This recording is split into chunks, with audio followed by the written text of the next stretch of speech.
They don't want that free blues. Yo, what up? This is Free Blues Boxing. Hit the like, subscribe, and the notification bell for unlimited content. We are Bike.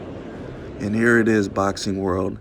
Adrien the Problem Broner, four-time world champion, four different weight classes, 31 years old, 33, 4-1, set to fight tomorrow, facing this guy, Jovanie Santiago, a tough Puerto Rican fighter on the come up. Breaking news, the fight will be taking place at the welterweight division. Sources say that Adrien Broner cannot make junior welterweight.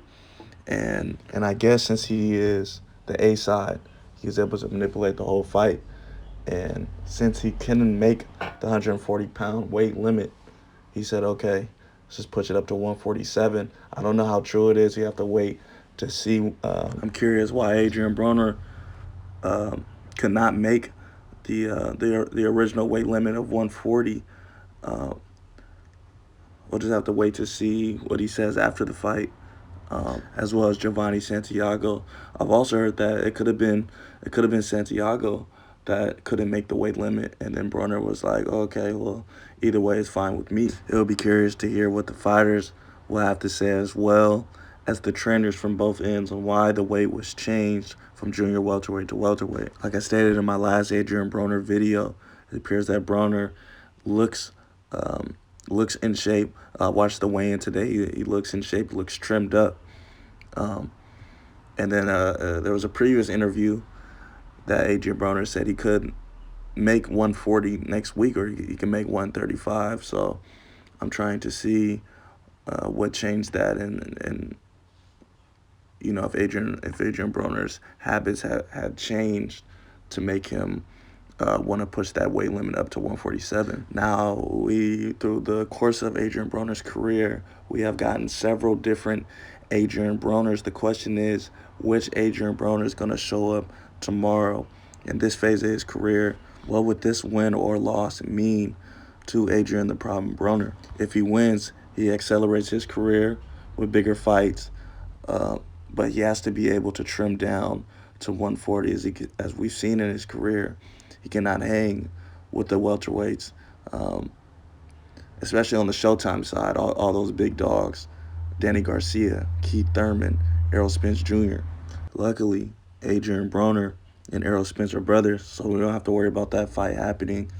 And they also have sparred earlier in their careers. Adrien Broner and Errol Spence like to joke about how they sparred, and the fans like to troll and say that Adrien Broner got stopped by Errol Spence Jr. But anyways, obviously, Errol Spence Jr. is, in my opinion, top 5 pound for pound at 147, and also holding the two belts, the WBC and the IBF. Even though I do not think at this phase of Adrien Broner's career he'll rise up to the competition against like a Danny Swift Garcia or a Keith one-time Thurmond. But Adrien going against those two fighters, those will be mega fights, mega pay-per-view fights, and I would love to see it, because Adrien Broner still has that power. He still has good defense. He still has a lot of fight left in him. Even though fighting at the welterweight division, he wouldn't fight for a belt, because Errol Spence Jr. and Terrence Crawford definitely have to unify so that we can see who is the pound for pound king, or the undisputed welterweight champion of the world. Still, in the meantime, Adrien Broner can keep up the excitement in boxing and make more exciting fights with these guys, Danny Garcia and Keith Thurmond. With everything going on, Adrien Broner is still very marketable in today's boxing industry. As long as the Paul brothers are still relevant, Floyd Mayweather is still relevant, fighting exhibitions, Adrien Broner could easily tag along in that way, and he doesn't have to fight for belts. He could just fight for money and still bring boxing fans and fans from all over and other sports the excitement, and still monetize the industry for sure. Now, that's one route Adrien Broner could take if he wins this Santiago fight. But if he loses, then that can mess up plans at the junior welterweight division.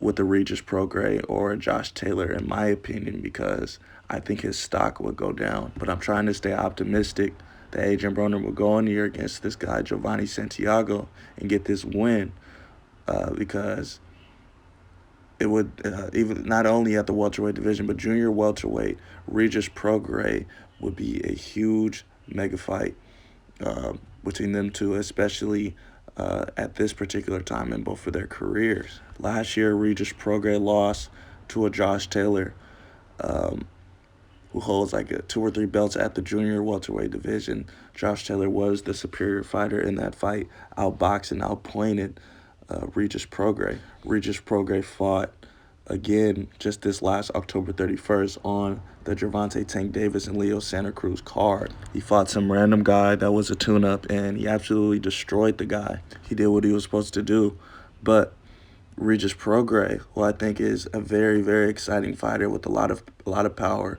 Southern dude from Louisiana. Him and Adrien Broner would be a huge fight. They match up stylistically, and both fighters have been teasing for that fight for a while. Either Adrien Broner could do that, or he can get the winner.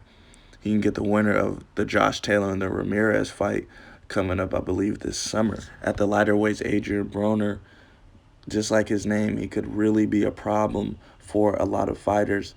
And just like I said in my last Adrien Broner video, don't be surprised if he's able to finesse another belt and become a 5-time world champion. He still won at 31 years old. He obviously has flaws, as many fighters at the 147-pound division welterweight have exposed Broner, including Sean Porter, including Marcos Maidana. Mikey Garcia cracked the code a couple years ago. And then, obviously, the 7-time division world champion, Manny Pacquiao, cracked the code just 2 years ago in 2019. But I never thought that these fighters were necessarily better or more talented than Adrien Broner. I just always thought that Adrien Broner could never stay focused. And his outside addictions, including the alcohol addiction, including his rap career, would always derail him and get him off track. Ideally, we would like to see Adrien Broner perform at a high level tomorrow against this guy Santiago and let his hands go, be an offensive fighter, dictate the pace, use his ring IQ, use his athleticism. There is still plenty of fights to be made for Adrien Broner this second half of his career. If he puts away his addictions and he stays in the gym, stays a gym rat, the junior welterweight division and the welterweight division has mega pay-per-view fights for Adrien Broner, and only time will tell. Put in the comment section who you want Adrien Broner to fight next. Why do you think the weight was changed from 140 to 147? And also other big fights from other weight classes you would like to see. I don't want that free blues.